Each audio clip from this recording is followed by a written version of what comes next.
माधोपुर की पर्वत और मैदान, इन्हीं के बीच है सड़क और सड़क पर हम और अभी पहुंच रहे हैं खंडार। खंडार का किला एक सीधी पहाड़ी पर बना हुआ है जो आज की हमारी इस यात्रा को एक ऐतिहासिक यात्रा बनाएगा। महज कुछ ही दूरी पर सामने की पहाड़ी पर स्थित है खंडार का किला। हम खंडार नगर में पहुंच चुके हैं जो ये तहसील है।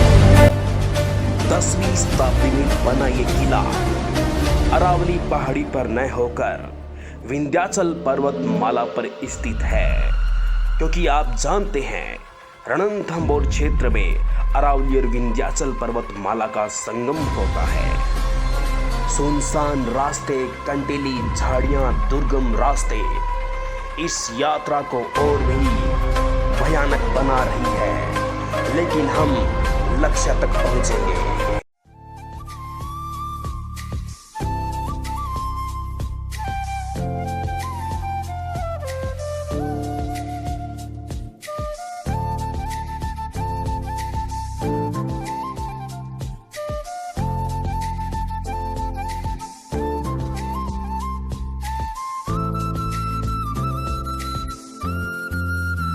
यह दुर्ग दुश्मनों के दांत खट्टे करने में सहायक रहा है, इसीलिए इस दुर्ग को भरतपुर के लोहागढ़ के भांति अजय दुर्ग कहा जाता है।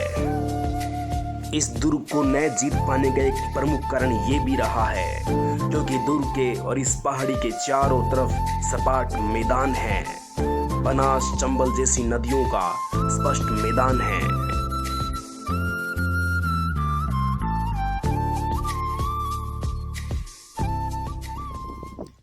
प्यारे साथियों और लाडलों, आप देख रहे हैं हम अभी खंडार की चढ़ाई चढ़ रहे हैं।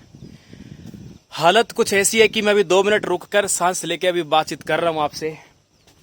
सर, कैसा फील हो रहा है आपको? अभी इतनी चढ़ाई चढ़ के अपने आ रहे हैं तो सर कैसा लग रहा है, ईमानदारी से बताओ।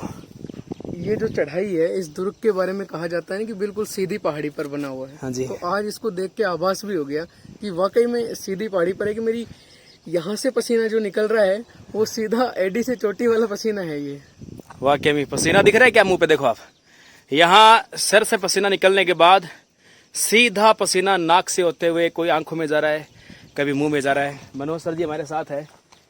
खैर, फील तो नहीं हो रहा सर को देखकर? सर कैसा लग रहा है? सर ऐसा लग रहा है जैसे 2 बीघा ही कणक काट दियो गेहूं काटी हो, ऐसी हालत हो रखी है। लेकिन फिर भी चढ़ाई तो पूरी करेंगे, खैर आए हैं तो। हाँ, जो लक्ष्य लेकर चले हैं वो तो पूरा करेंगे। खैर, मंजिल अभी बाकी है। ऐसे हार कर थकना हमारा उद्देश्य नहीं है, लक्ष्य को पार करके आगे बढ़ेंगे। और हाँ, शायद सर लक्ष्य को पार करने के बाद हमको बहुत ही ज्यादा खूबसूरत प्रकृति का जो नैसर्गिक खूबसूरती है यहाँ की, उसका नजारा भी देखने को मिलेगा। दिखाएं।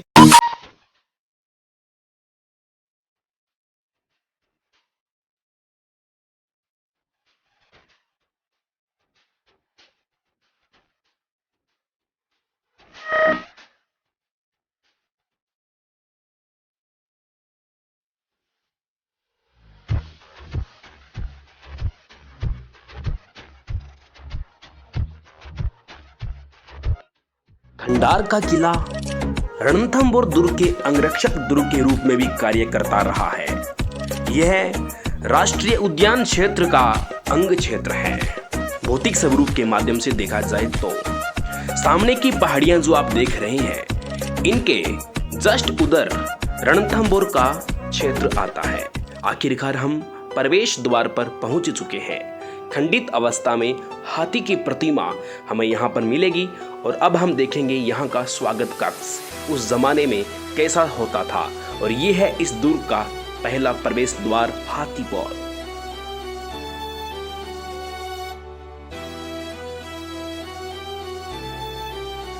तकरीबन नीचे से ऊपर 3 किलोमीटर का रास्ता हम पार करके दुर्गम रास्तों से होते हुए 1.5 घंटे के बाद अब हम इस स्वागत कक्ष तक पहुंचे हैं और अब हम थोड़ा सा विश्राम करते हुए अंदर प्रवेश करेंगे और अंदर की विशेषताओं और स्थापत्य को देखेंगे।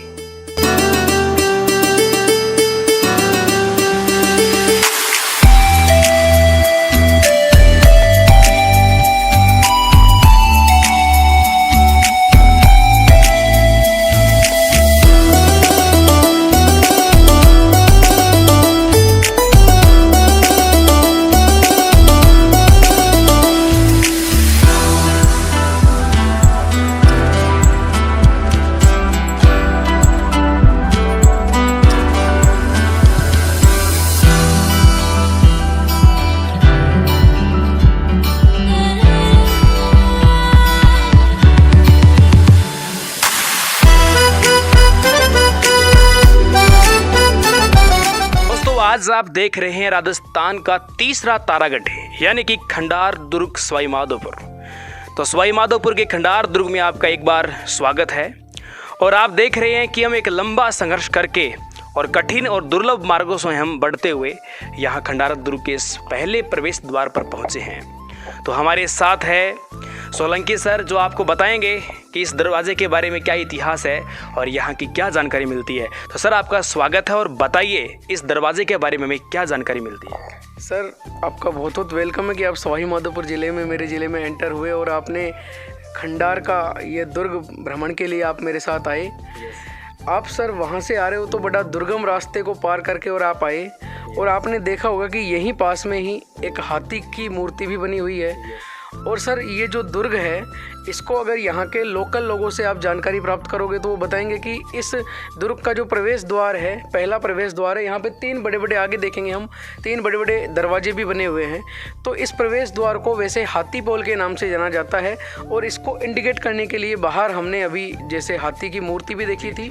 उस हाथी की एक विशेषता है सर कि वैसे राजस्थान में अधिकतर जगह हाथियों की जो मूर्ति बनी हुई है उनके पाए वगैरह जो हैं वो अलग अलग पत्थरों से बनाए हुए हैं, लेकिन वह पूरा का पूरा हाथी समग्र रूप से केवल एक ही पत्थर को तराश कर बनाया गया है। जी सर। अभी सर ये फ्रंट डोर है और इसको अभी ये टूटा फूटा है, इसके जो दरवाजे वगैरह हैं, कुंडियाँ वगैरह हैं, ये इसकी टूट चुकी है। और यहाँ पे सामने ही आराध्य देव हनुमान जी का जो यहाँ के इस किले के आराध्य देव माने जाते हैं उनका जस्ट सामने फ्रंट गेट पर ही मंदिर भी बना हुआ है।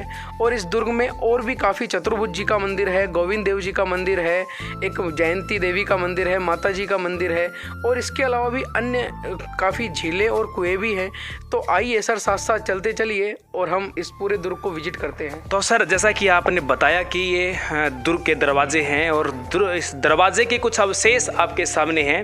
कैमरामैन से मैं आग्रह करूँगा कि इसे पास से दिखाएं। इस दुर्ग के विशाल कुंडे और वो विशाल मजबूत लकड़ी आज भी लगी हुई है। अब कुछ एक हास्यप्रद बात भी हो गई, कुछ विद्यार्थी कमेंट करेंगे कि सर ये मजबूत ही होती तो कैसे टूट जाती। देखो ऐसा है, टूटने को तो दुर्ग भी टूट रहा है, वो भी पत्थर का बना है, मजबूत है, लेकिन लकड़ी मजबूत है तभी आज इतने प्राचीन किले की ये लकड़ी आज इसमें मौजूद है। तो हल्के फुल्के ये अवशेष लोहे के कुंडे वगैरह इसमें बने हुए हैं, आज भी अवशेष के रूप में पड़े हैं। खैर और तो में कोई विशेष यहाँ शिलालेख वगैरह की जानकारी तो नहीं मिलती है, लेकिन उम्मीद है आगे कुछ ना कुछ विशेष हमें मिलेगा। तो यात्रा भी बाकी है, मंजिल बाकी है, चलते हैं अगले पॉइंट की ओर। मैंने मेरे जीवन में चित्तौड़ देखा, आगरा का किला देखा, बटनेर देखा, सुनारगढ़ देखा, कुंभलगढ़ देखा, चित्तौड़ देखा। राजस्थान के महान 50 से अधिक किलों का मैंने आज तक विजिट किया है, लेकिन यह किला भी अपने आप में एक अलग अनोखी विशेषताएं रख रहा है। स्थापत्य के हिसाब से देखें तो शाही निवास के हिसाब से देखें, हर तरीके से ये किला मुझे सबसे अलग यूनिक लगा।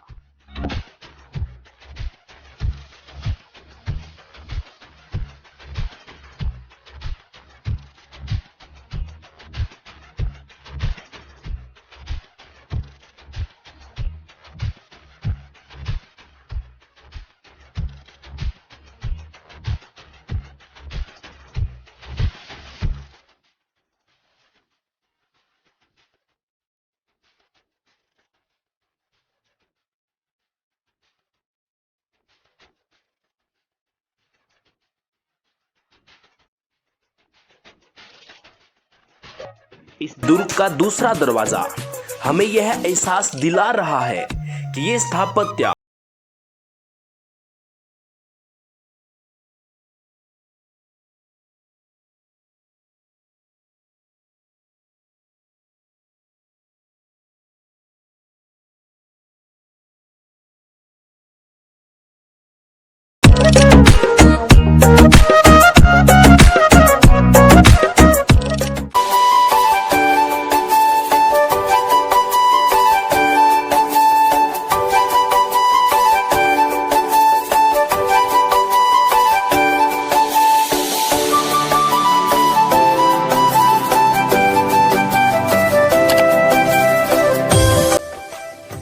इस दुर्ग में हमें एक समस्या का सामना करना पड़ा। जब हम नीचे से ऊपर की ओर आए तो मात्र 1 लीटर जल लेकर आए। ऊपर आते आते तक भीषण गर्मी के कारण 4 व्यक्ति थे, चारों की हालात दुर्लभ हो जाती है और हमें पेयजल संकट का सामना करना पड़ता है। हालात कुछ इस प्रकार हो जाती है कि हमें जीवन में पहली बार एक तालाब और एक बंजर बावड़ी का पानी पीना पड़ा, जो वर्षों से कभी जिसकी साफ सफाई नहीं हुई है और जो वर्षों से वीरान पड़ी है। उस बावड़ी का जीवन में हमने पहली बार जल पिया और जल की तलाश में आगे बढ़ते हुए। समय का भरोसा नहीं, कब वो पलटी मार जाए। समय इंसान से कुछ भी करवा सकता है। ये उदाहरण आपके सामने पेश है।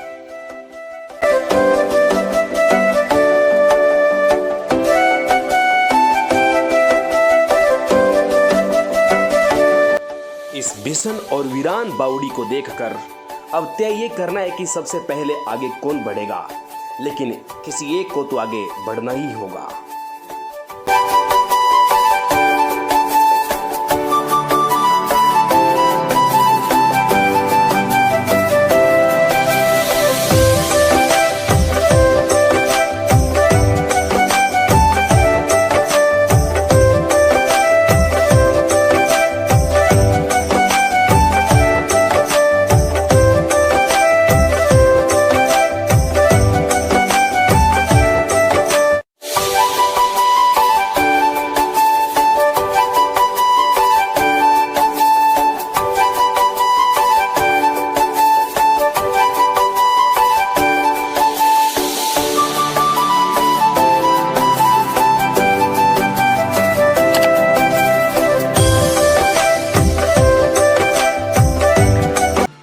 खंडार फोर्ट के 3 दरवाजे पार किए, खंडर स्थिति के अंदर बहुत सारे भवनों को देखा, यहाँ की स्थापत्य को देखा और देखते ही देखते दिमाग में कई प्रकार के सवाल आते रहे और दिमाग में तरह तरह के अजीबोगरीब क्वेश्चन भी उठते रहे। और ये सारा चारों तरफ की स्थापत्य देखने के बाद हम एक ऐसी जगह पर आ खड़े हैं जहाँ से हम दिखा रहे हैं आपको नीचे का नगर भी आपको हल्का फुल्का नज़र आएगा। एक तरफ रणथंभौर की पहाड़ियाँ इधर भी आपको नज़र आएगी कुछ दूर यहाँ से। दूसरी तरफ आपको यहाँ इसी दुर्ग के कुछ अवशेष के रूप में बचे हुए बड़े विशाल भवन ऊपर नज़र आएंगे, जिससे हमें प्रतीत होता है कि यहाँ शाही निवास भी होता होगा। खंडर मंदिर देखने के बाद कई सवाल उठे, तो हम जानेंगे, सर से जानना चाहेंगे, सर इनके बारे में आपका क्या ख्याल है, क्या कहना है, इन अवशेषों के आधार पर आप क्या कहना चाहोगे? सर, आज के दौर में जब हम देखते हैं कि खंडार दुर्ग को हमने विजिट किया और अभी ऐसी ऐसी चीज़ें इस दुर्ग में देखी, 3 हमने पोल देखे और जैसे ही इन 3 पोल को पार किया तो हमने इससे पहले हमने कई राजस्थान के और भी दुर्ग देखे हैं। तो सर, आज खंडार दुर्ग को देखने के बाद मुझे ऐसा लगा है कि राजस्थान के इतिहास में जितना हम इतिहास और संस्कृति में दुर्गों के बारे में केवल रणथंभौर के बारे, खंडार के बारे में इतना सा पढ़ पाते हैं कि खंडार तहसील में खंडार का किला स्थित है, केवल इतना सा पढ़ते हैं। लेकिन जबकि इस किले का इतिहास वास्तव में ही सर बड़ा ही रोचक रहा। यह किला चौहान जो चौहान साम्राज्य था और जिसमें गोविंद देव से हम्मीर तक इन सभी के समकालीन यह दुर्ग रहा। उस समय के कई सत्तारूढ़ राजाओं के ऊपर कई बार अनेक आक्रमण हुए, मगर इस दुर्ग में इतना एक तरीके से अपनी जो सामरिक क्षमता थी वो इतनी ज़्यादा थी, रसद सामग्री की इतनी अनुकूलता थी और हथियार वगैरह से इतना दुर्ग यह संपन्न रहता था कि इस दुर्ग के ऊपर आक्रमण होते गए, लेकिन वहाँ के कई सत्तारूढ़ राजा उनके ऊपर कभी भी दुश्मन डायरेक्ट हमला नहीं कर सके। एक तो सर आप जब आए हो तो आपको मैंने पहले भी बताया था कि दुर्ग बिल्कुल सीधी पहाड़ी पर है, तो यहाँ पे सर जैसे अगर दुश्मन वहाँ से नीचे की तरफ से आक्रमण करता है तो यहाँ ऊपर अगर 10 सैनिक भी खड़े हैं ना तो बाहर के 1000 सैनिकों के लिए वो सफिशिएंट होते थे, क्योंकि यहाँ से 10 सैनिक अगर एक पत्थर भी मारेंगे तो 10-100 लोगों की खोपड़ियाँ फूट सकती है सर। तीर और पत्थरों से हमला किया जाता था पहले। इसके अलावा सर इस दुर्ग में आपने देखा है कि पानी के भी विशाल कुंड है। यहाँ पे कम से कम 6-7 कुंड है, हम 1-2 कुंड को ही देख पाए हैं, लेकिन 6 या 7 कुंड भी बने हुए हैं। सर ये उस समय का एक लिविंग फोर्ट रहा था, क्योंकि यहाँ के अभी जो मकान वगैरह हैं खंडर में तब्दील हो चुके हैं, तो ये एक लिविंग फोर्ट रहा था। यहाँ काफ़ी जो हम्मीर की इनके जो सैनिक चौकियाँ थी वो इस दुर्ग में, उनके जो सामंत थे उनके जो सैनिक चौकियाँ थी वो इस दुर्ग में स्थापित रहते थी। और यह दुर्ग भी एक तरीके से हम जैसे जहाइन दुर्ग के बारे में कहते हैं कि रणथंभौर दुर्ग की कुंजी था, उसी तरह हम इस दुर्ग को भी अन्य शब्दों में कह सकते हैं कि रणथंभौर दुर्ग की आन बान को रखने में इस दुर्ग का भी महत्वपूर्ण योगदान रहा है। कच्छावा शासकों के समय यह दुर्ग रहा, इसके अलावा मेवाड़ के सिसोदियाओं के समय भी यह दुर्ग रहा। और यह दुर्ग अजय दुर्ग इसलिए रहा क्योंकि इसने यहाँ के कई राजाओं को बचा लिया, कई राजाओं को आताताइयों से, आक्रमणकारियों से, उनके आक्रमणों से बचा लिया, इसलिए ये दुर्ग उनका रक्षक रहा और अजय दुर्ग के नाम से भी इसका नाम रहा। सर बहुत सारे स्टूडेंट्स को पता नहीं होता, और ऐसा खैर यहाँ की जो केवल यहाँ की लोक कथाओं में इनमें कहा जाता है कि यहाँ पे किसी महाराजा की रानी का नाम तारा था, लेकिन ऐतिहासिक भी कहीं प्रमाण नहीं है। लेकिन हम लोग तारागढ़ दुर्ग बूंदी का पढ़ते हैं और तारागढ़ दुर्ग अजमेर का भी पढ़ते हैं, लेकिन आपके वीडियो के मार्फत में कहना चाहूँगा कि राजस्थान में तीसरा तारागढ़ है और वो तीसरा तारागढ़ खंडार दुर्ग को तीसरा राजस्थान का तारागढ़ भी कहा जाता है। तो सर आपने बहुत ही रोचक और अद्भुत जानकारियाँ बताई जो इसके बारे में मिलती है। तो सर मैं इस दुर्ग के निर्माण के बारे में यदि मैं बताऊं मेरा और इसके बारे में मिलता है वो ये मिलता है सर कि ये मध्यकाल में इस दुर्ग का निर्माण हुआ था, और पर्टिकुलर इस दुर्ग की नींव किसने रखी न तो हमें स्पष्टीकरण के साथ ये मिलता है, न किसी राजा विशेष का नाम मिलता है। आपने भी बताया और हमने भी सर यही पढ़ा है कि यहाँ पर संभवतः चौहान वंश का ही राज रहा है, जैसा कि आपने बताया कि हमीर देव चौहान जैसे शासक के समकालीन दुर्ग था ये। तो सर जैसा आपने इसकी प्राचीर को भी देखा, लगभग अप्रोक्सीमेट 3 से 4 किलोमीटर में ये दुर्ग पूरा फैला हुआ है, लगभग 200 मीटर की एक खड़ी पहाड़ी है और दुर्लभ रास्ता है इसका, और हम यहाँ पर पहुँचे तो सर यहाँ की स्थापत्य है, छोटे छोटे मंदिर है, और यहाँ से लगभग 1 किलोमीटर की दूरी पर भी कुछ आपको दूर भवन नज़र आ रहे हैं, और यहाँ पीछे शाही महल भी नज़र आ रहे हैं जो खंडर में तब्दील है, जहाँ पर अंदर प्रवेश कर पाना भी बड़ा मुश्किल है, कंटीली झाड़ियाँ बहुत सारी उगी हुई है। तो इनके बारे में सर आपका क्या कहना है? सर ये जो दुर्ग है तो दुर्गों की प्रकृति ही वाकई में ऐसी होनी चाहिए कि दुर्ग इसी प्रकार के माहौल में बने होने चाहिए ताकि वो दुश्मनों के लिए दुर्गम हो और हमारे लिए वो सुगम हो। क्योंकि आम जन के लिए वो सुगम इसलिए हो कि सर वहाँ के लोगों को पता होता था कि किस प्रकार से दुर्गों के रास्ते हैं, किस प्रकार पानी के यहाँ पे कुछ जलाशय बने हुए हैं, कहाँ से। सर ये नदी, ये दोनों नदियों के बीच में बना हुआ है, इधर से एक गालद नदी आती है, इधर से बनास नदी बहती है। इसके मतलब पूर्व और पश्चिम दोनों तरफ सर नदियाँ बहती है, और कुछ दूरी पर उत्तर में भी चंबल है। हाँ सर, थोड़ा सा पास में रामेश्वर घाट है जहाँ पे 3 नदियों का संगम भी होता है, उसको त्रिवेणी धाम भी बोलते हैं। तो सर थोड़ा सा ही आगे रामेश्वर घाट भी है।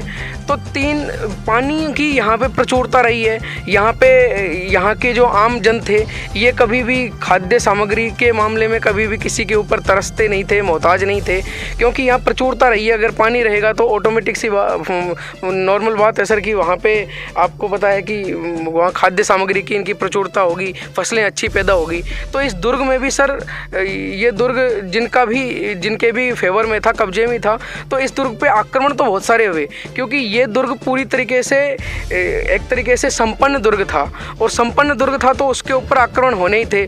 अटैक उन्हीं दुर्गों पे किया जाता था जो कि सामरिक दृष्टि से, आर्थिक दृष्टि से या रक्षा की दृष्टि से इन सब से संपन्न हुआ करते थे। तो इस दुर्ग के पे आक्रमण भी इसीलिए किया जाता था ताकि इस दुर्ग को लूट के और उसको अड्डा बनाया जा सके, अपना क्षेत्र बनाया जा सके और यहाँ से अपना शासन चलाया जा सके। तो संभवतः सर इस दुर्ग पे जो आक्रमण हुए, और ये जो दुर्ग बाद में अभी खंडर वगैरह में तब्दील हो गया, अभी हमने देखा कि एक शिवलिंग को भी तोड़ फोड़ दिया गया, तो हो सकता है कि आक्रमणकारियों वगैरह ने ही यहाँ पे ऐसा कुछ किया हो। तो सर आपने जो इसके बारे में तमाम जानकारी मिलती है, क्योंकि हमें ऐसे साक्ष्य तो यहाँ पर मिले नहीं है कि जिसके माध्यम से हम बिल्कुल ये हम प्रमाणित कर सकें इन बातों के, शिलालेख वगैरह नहीं सर, इसका लिखित रूप से साहित्य में इसका कहीं इतना बड़ा वर्णन मिलता है। तो सर हमें इसका एक वास्तविक अनुभव लेने के बाद ही पता चलता है कि ये अपने टाइम में बहुत ही महत्वपूर्ण और एक ये प्रभावशाली दुर्ग अपने आप में रहा हुआ है। तो सर आज की यात्रा बड़ी अपनी प्रभावशाली रही, और भी अपने कुछ पॉइंट जानने की कोशिश करेंगे, और हमें हमारी यात्रा में कोई पॉइंट मिलेंगे तो भी दिखाएंगे। चलते हैं अगले पॉइंट की ओर। एक बात और कहना चाहूँगा, हमारे चैनल के माध्यम से जो भी विद्यार्थी इसको व्यू कर रहे हैं, तो आप जब भी सवाई माधोपुर आएँ तो आप लोग खंडार दुर्ग को देखें, और आप भी उसके ऊपर कुछ कंटेंट तैयार करें, वीडियोस तैयार करें, ऐसे कोई आप, और उनको शेयर करें, और अपने अपने मार्फत गवर्नमेंट से और सरकारी संस्थाओं से भी आप अनुरोध करें कि ऐसे जो हमारे इम्पोर्टेंट दुर्ग हैं इनका रखरखाव और संरक्षण हो। इनको ये बहुत ही अच्छी तरीके से, जैसे हम लोग आज बहुत ही दुर्गम रास्तों से इस दुर्ग में पहुंचे हैं, लेकिन हमारे अंदर एक जिद थी कि हमें हमारे स्टूडेंट्स को इसका व्यू करवाना है किसी भी तरीके से। तो सर हम बड़ा ही कठिन परिस्थितियों के बाद इस दुर्ग में आज लगभग 1.5 घंटे से हम चल के और इस दुर्ग में पहुँचे हैं, और अभी लगभग हमें आधा घंटा ही यहाँ से नीचे उतरने में लगेगा, तो 2 घंटे तो केवल आने और जाने के हैं सर। तो अगर यहाँ पे एक अच्छे रास्ते बन जाएँ, जैसे रास्तों में पत्थर हैं, कटीली झाड़ियाँ हैं, अगर वो सब हट जाएँ, क्योंकि खंडार भी एक तरीके से ग्राम पंचायत क्षेत्र है और तहसील एरिया है, तो यहाँ की जो लोकल एमएलए हैं अशोक बेरवा जी हैं, जो पहले सामाजिक न्याय और अधिकारिता मंत्री भी रह चुके हैं, तो ऐसे पॉलिटिशियंस अगर ध्यान दें तो यह दुर्ग सर एक ऐतिहासिक दुर्ग के रूप में फिर से अपने झंडे गाड़ सकता है। जी सर, तो सर का बहुत ही अच्छा विचार है और बहुत ही स्टिक और एक सात्विक बात सर ने कही है। सरकार भी इसके प्रति ध्यान दे सकती है, क्योंकि इतनी बड़ी धरोहर है जिसका किताबों में सिर्फ एक ही नाम आता है, खंडार सवाई माधोपुर गिरी श्रेणी का दुर्ग।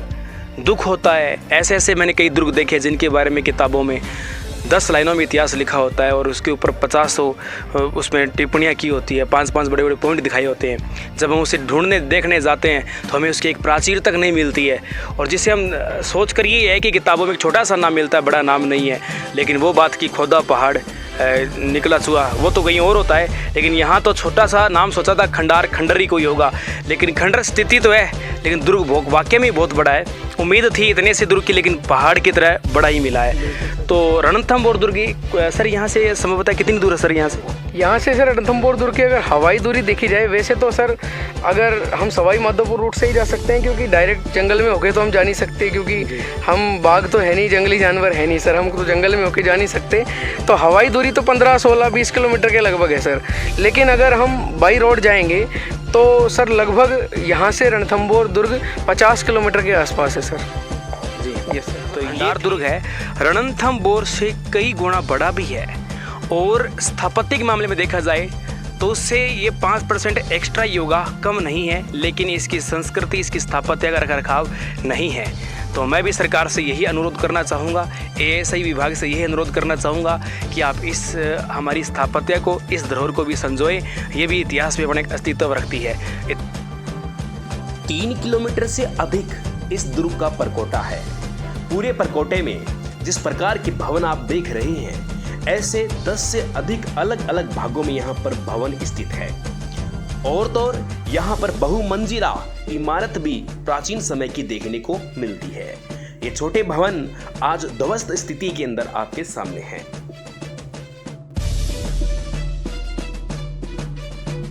ऐतिहासिक स्थान को निहारते और इतिहास को खोजते हुए हमें तकरीबन 5 से 6 घंटे अभी हो चुके हैं। शाम होने को आई है। हमारे साथी काफी अधिक थक चुके हैं, हालात काफी गंभीर हो चुकी है, और सबसे बड़ी परेशानी हमारे लिए जो है, हमारे पास अभी पानी नहीं है। तो अब हम निकलते हैं यहाँ से कुछ तथ्यों को और आप सबके बीच लेकर आते हैं।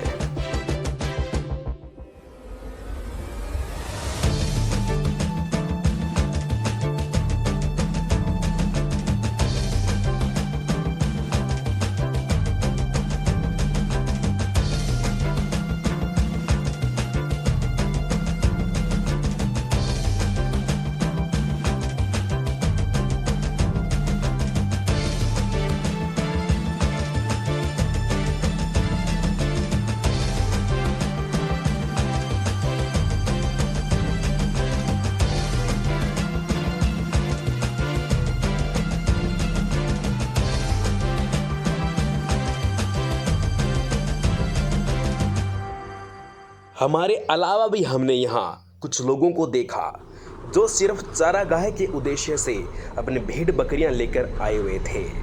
आमतौर पर इस दुर्ग में कोई नहीं आता है। सामने एक विशाल छतरी है।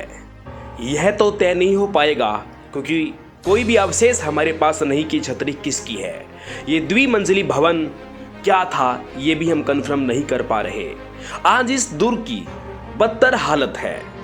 इसका सबसे बड़ा कारण है एक तो यहाँ की कंटीली झाड़ियाँ, दूसरा इस दुर्ग को सरकार के द्वारा नज़रअंदाज करना, तीसरा कारण है सरकार और एएसआई विभाग के द्वारा इसकी देखभाल न करना।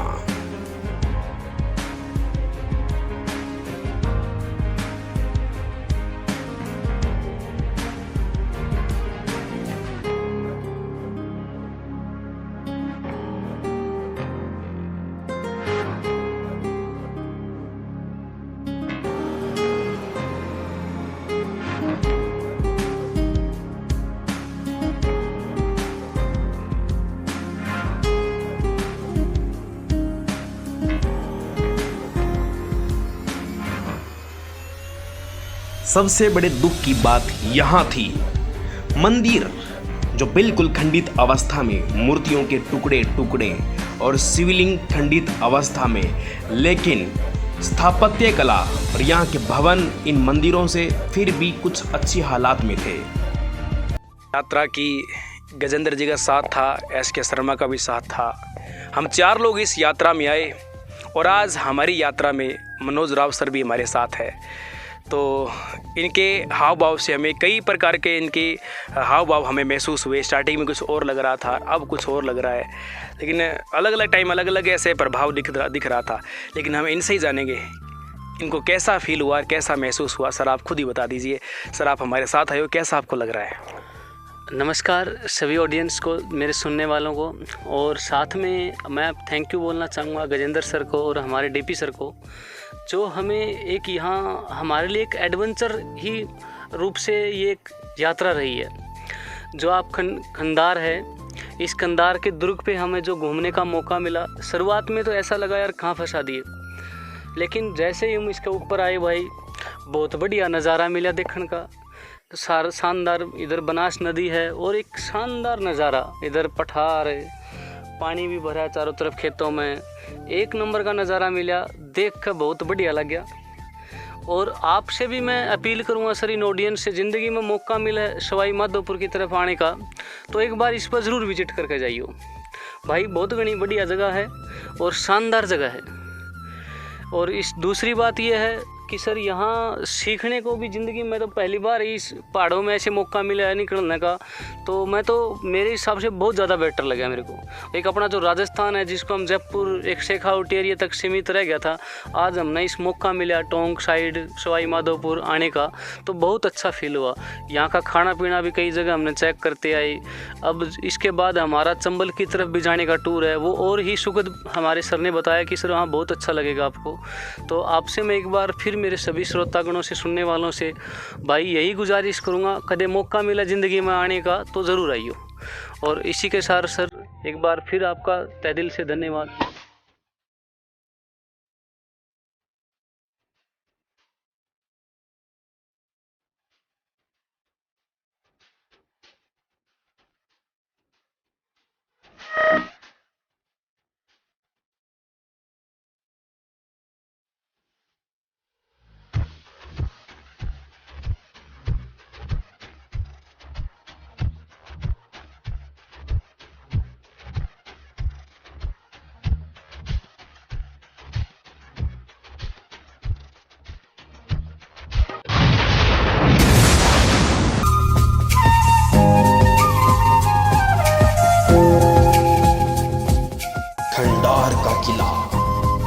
जिसे कहते हैं राजस्थान का तीसरा तारागढ़, जो अपने आप में समेटे हुए है कई राजवंशों का इतिहास।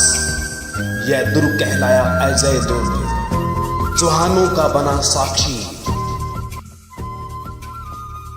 बनास नदी के किनारे 10वीं शताब्दी का बना ये गिरी श्रेणी का दुर्ग कई मुस्लिम शासकों को चुनौती देता रहा है।